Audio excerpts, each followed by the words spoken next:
The Galactic Empire had spent centuries tightening its grip across the known galaxy. Worlds fell beneath its banner, either through force or quiet assimilation. Entire species were absorbed, their cultures erased, their histories rewritten to glorify the Empire's unchallenged supremacy. Humanity was just another irritant on the edge of its territories, a species from a death world that thrived in the most hostile conditions. But the Empire regarded them as manageable. Humans were strange, resilient, and dangerous in small groups, but nothing the Empire couldn't handle. That was a prevailing belief, until they made the mistake of provoking the wrong one. In the outer rim of human space, the colony of Perseus 7 thrived as a self-sustaining agricultural hub. It was not militarized, nor did it hold strategic value beyond its role in feeding nearby human settlements. The Empire, seeking to push its borders and assert dominance, targeted Perseus 7 as a show of force, an unspoken message to humanity. Even your quiet worlds are not beyond our reach. The attack was swift, brutal, and without warning. Entire families were wiped out, children among the dead. The Empire deployed a precision strike fleet, erasing the colony in a single orbital bombardment. The humans who survived sent out a single transmission, one that echoed across both human and alien channels. Baba Yaga is awake. The name was not officially recognized by the Empire's intelligence networks. It was treated as a backwater myth, a ghost story among mercenaries and soldiers, an old Earth legend that had somehow translated into a whispered warning throughout alien societies. Among humans, the name carried weight, but outside of their circles, it was dismissed as superstition. The Empire's high command laughed when they intercepted the message. No single human could pose a threat to a galactic superpower. No individual could undo centuries of expansion. The notion was absurd, but in the shadow corners of the galaxy, other species did not laugh. The Kethri, the SYLTH, and the Junari Syndicate, all former adversaries who had tasted human ferocity, immediately severed diplomatic ties with the Empire. Entire trade routes collapsed overnight as merchant fleets rerouted to avoid Imperial space. When the Empire's envoys questioned these allies, the response was always the same. You killed Baba Yaga's family. We will not stand between you and the storm. The Empire remained unmoved. Confidence was woven into the marrow of its command structure. Their fleet strength, their technological supremacy, their intelligence networks, all confirmed that humanity could never muster an effective retaliation in the time frame suggested by the panic rumors. 2 days. The phrase repeated itself across galactic channels like a ticking clock. Baba Yaga will answer in 2 days. The Empire prepared, but they prepared for the wrong war. Baba Yaga's identity was not a mystery to those within human intelligence circles. She was known as Captain Elena Markov, retired, living in isolation after decades of Black Ops operations that left scars across multiple sectors. She was not merely a soldier. She was a weapon forged in the crucible of deathworld survival, with a mind calibrated for asymmetric warfare. Markov had been left alone after her retirement because the quiet was all she asked for. When the Empire's strike obliterated Perseus 7, they destroyed her last tether to peace. They killed her family, and in doing so, they summoned something the galaxy had almost forgotten, a human with nothing left to lose. Markov did not convene with human governments, nor did she request permission. She acted alone, moving through channels few understood and fewer could track. Resources flowed to her without orders, out of fear, out of respect, out of unspoken obligation.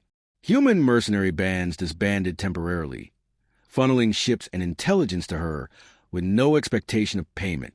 Old allies provided access codes, safe routes, decommissioned weapons platforms. Entire black markets shifted under her silent pull.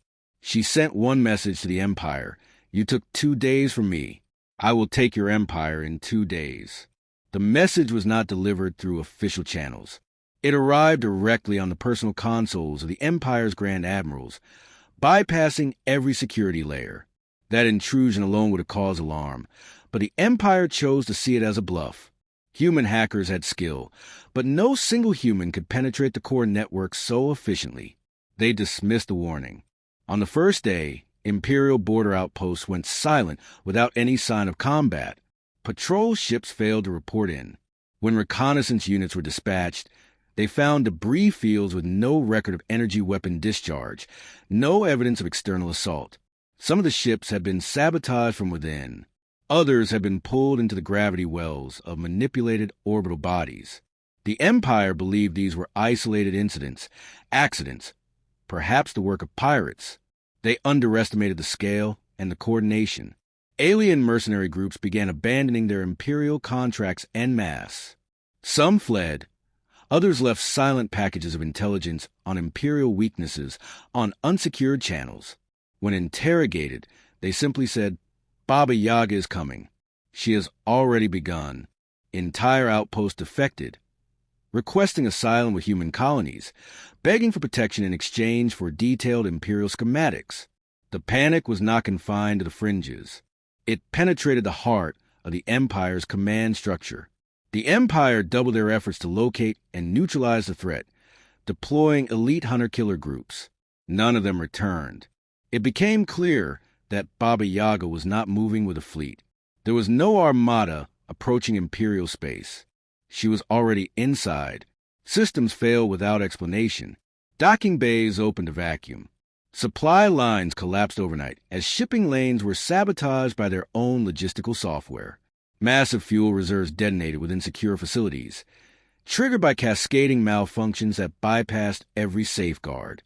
The Empire attempted to shut down their own networks, to isolate critical systems from further infiltration, but the damage had already been done.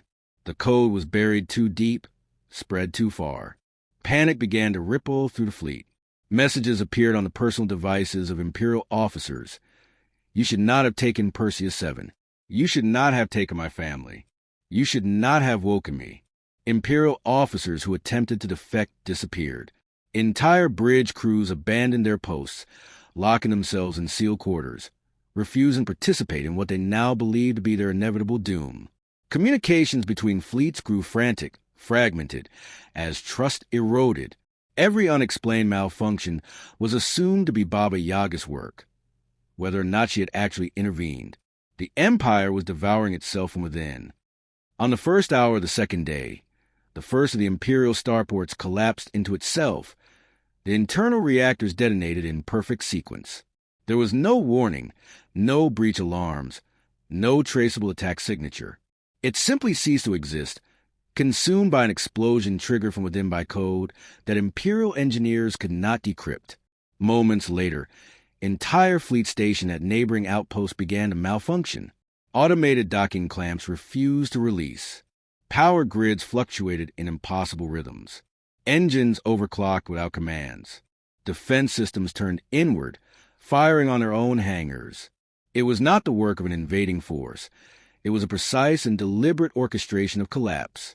The systems were betraying their owners. Baba Yaga was already inside everything.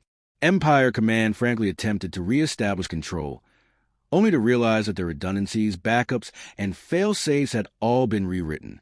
There was no command chain anymore. There was no override. Every manual attempt to seize control was met with failure. Code fragments hidden deep in their systems activated countermeasures that further locked out Imperial operators. Entire shipyards detonated as they attempted to manually disengage security protocols.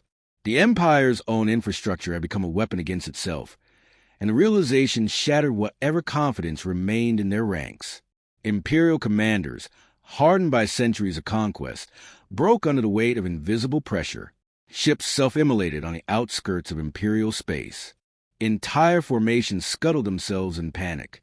Orders from high command went unanswered as subordinates either fled or surrendered without engagement.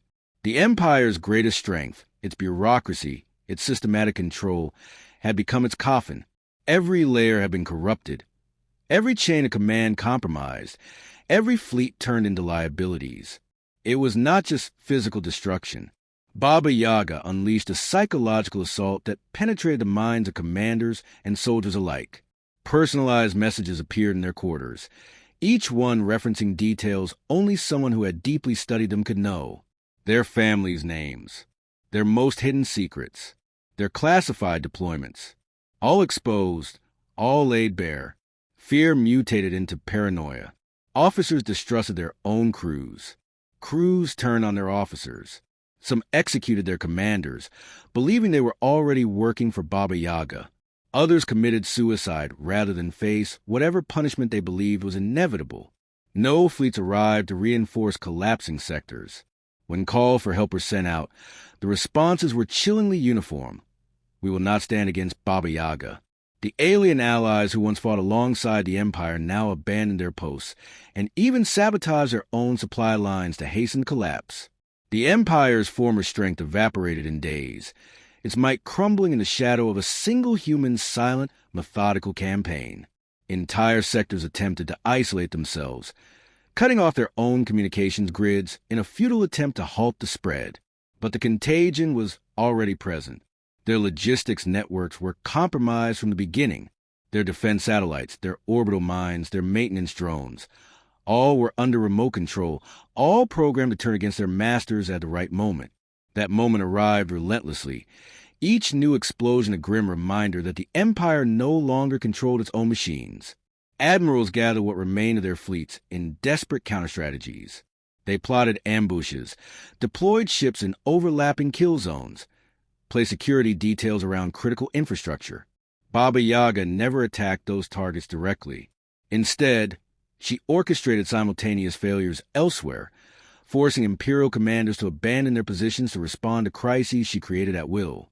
When they moved, their own navigation arrays betrayed them, sending them into minefields, into unstable gravitational pockets, into collision courses with each other.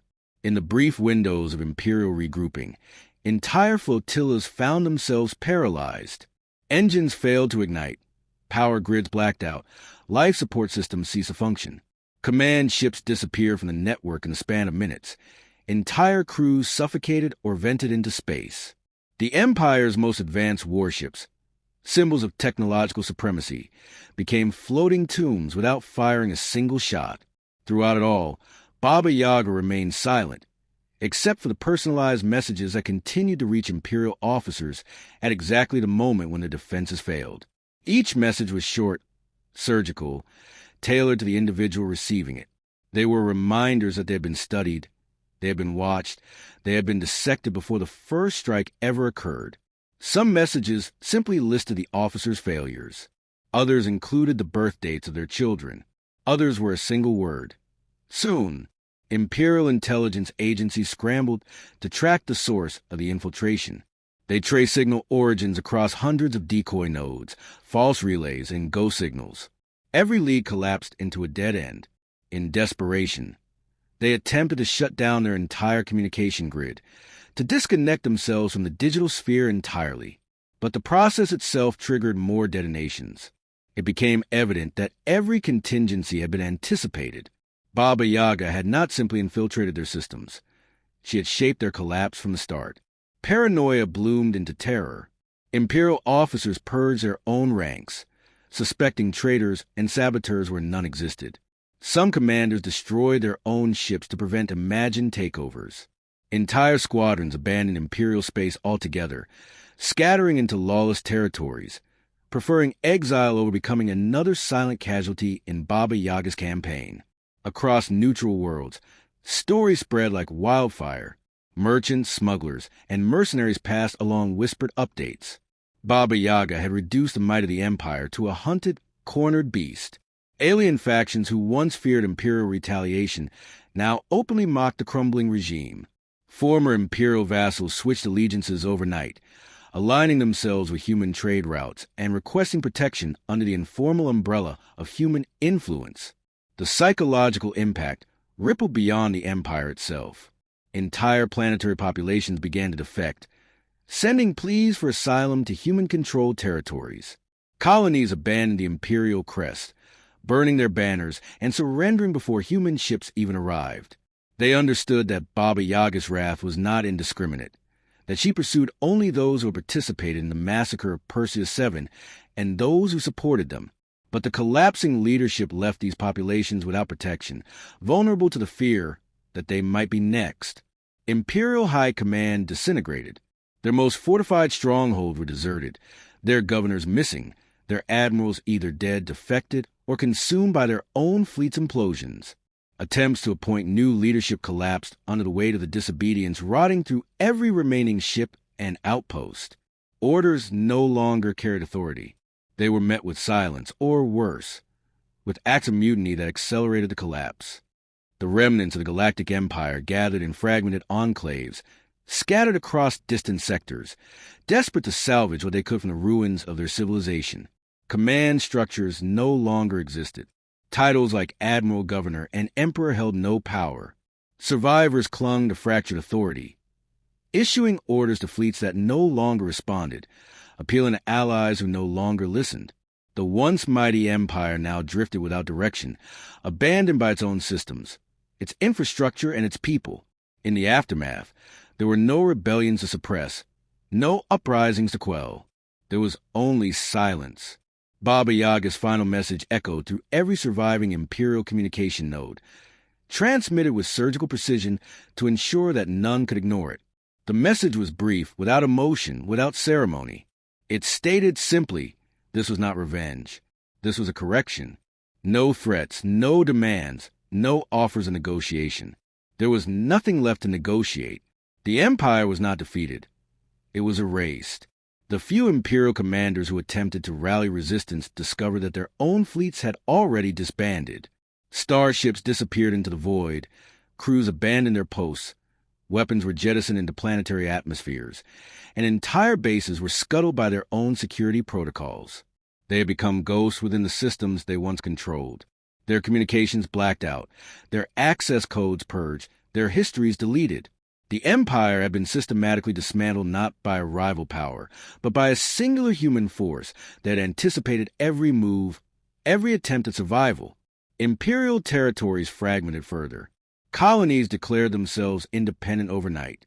Systems that once pledged loyalty to the Empire openly aligned with neutral trade networks governed loosely by human diplomatic envoys. They did not request human governance. They did not ask for protection. They aligned themselves out of fear of what the absence of such an alignment might invite. Human influence expanded without fleets, without annexation, without a single act of conquest. Fear of Baba Yaga had done what no invasion could have achieved. The galaxy's power structure shifted. Former Imperial allies scrambled to erase evidence of their collaboration. They purged archives, destroyed trade agreements, and issued public declarations condemning the Empire's actions on Perseus 7. They sought to distance themselves from the event that had triggered their own collapse. The irony remained clear to all observers. Those who had once benefited from Imperial dominance now raced to align themselves with humanity, the very species they had underestimated. Baba Yaga disappeared from the grid. No further messages arrived. No sightings were confirmed. Search teams dispatched by fearful factions found nothing. Some believed she had died after completing her objective. Others believed she had returned to the shadows, waiting for another line to be crossed. The galaxy came to a collective agreement that it was best not to search too hard. Alien cultures adapted swiftly. Diplomatic protocols evolved, explicitly designed to prevent conflicts with human colonies. Trade agreements prioritized human interests, even when human negotiators made no demands. It became an unspoken rule across political chambers that disputes with humanity would not escalate. Entire governments instituted policies to ensure that no human settlements would ever be targeted. They did not forget the speed, the precision, the finality of the Empire's collapse. Among human colonies, Baba Yaga became a figure of solemn respect, not celebrated as a hero, not enshrined as a savior, but acknowledged as a reminder of what lay dormant within humanity. They recognized that her campaign was not one of glory or conquest. It was an answer to a line that should never have been crossed. Humanity did not claim the territories left behind by the Empire. They did not install governors, nor did they seize control of the abandoned sectors. They simply allowed the galaxy to reorder itself in the absence of the Empire's grip. In time, former Imperial worlds rebuilt under new banners. Some formed alliances with human-led trade coalitions. Others operated independently, but carefully maintained peaceful relations with human systems. None dared to test the boundaries. The phrase became an unspoken deterrent, a quiet echo among diplomats and military strategists. Do not wake humanity. Do not invite another Baba Yaga. The collapse of the empire was studied by countless analysts, but no one could reconstruct the full sequence of events. The data trails were fragmented, many completely erased. What fragments remained told a story of perfect infiltration, multi-layered manipulation, and systemic precision that had begun long before the Empire's attack on Perseus 7. It became evident that Baba Yaga's response had not been reactionary. The Empire's vulnerabilities had been mapped years in advance. The pathways had been patiently carved, the contingency chains built, the seeds of collapse sown and left dormant until they were needed. The scale of the operation defied conventional military logic. There was no fleet to trace, no physical army to confront. Baba Yaga had weaponized the Empire's own infrastructure against itself, turning the systems that once represented absolute control into instruments of irreversible failure. It was not brute force. It was precision beyond what most species had ever imagined humans capable of. The legend of Baba Yaga solidified into a permanent cautionary tale. Military academies across the galaxy referenced her campaign, not as a case study in warfare, but as an instruction on the limits of power, the price of arrogance, and the dangers of underestimating a human with cause. Galactic historians debated the nature of her disappearance, whether she acted alone, or whether she represented a hidden network within human space capable of replicating her actions. No answer was ever found. No pattern repeated itself. No other incident of comparable magnitude ever emerged. Baba Yaga remained singular, her methods unrepeated, her disappearance complete.